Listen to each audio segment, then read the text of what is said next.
So another story from Yogananda's life, he lived in a time of great turmoil, of course. He lived through world wars and tremendous economic strife and suffering and on and on. And in the Great Depression years, he was in Chicago. And Yogananda went into a park late one night, and there was a policeman who tried to stop him, who said, "Don't go in that park, it's not safe. Even the police don't go in there." You know, Chicago was notorious for its gangsters, at this time especially. And Yogananda said, "I'll be fine."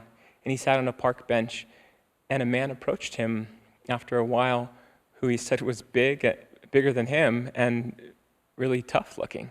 And the man snarled at Yogananda, "Give me a dime."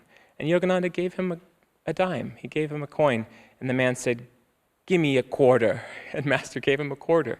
He said, "Give me 50 cents. Master gave him 50 cents. I mean, how generous he was to this gangster. The man said, "Give me $1. And Yogananda said, seeing that the situation was not going anywhere, he stood up with the full force of God and he screamed, "Get out!" And he cast this man out with his consciousness. And the man, this gangster, began trembling. He said, like a leaf. He dropped the money. He said, "I don't want your money." And he fled.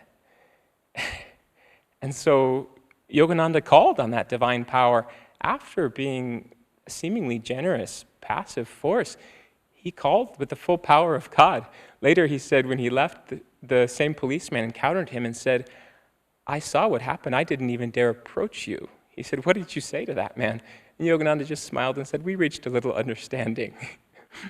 But he had and used, if necessary, this full force, this potent force of God, which we have access to as well, to cast out negativity in whatever the form may be.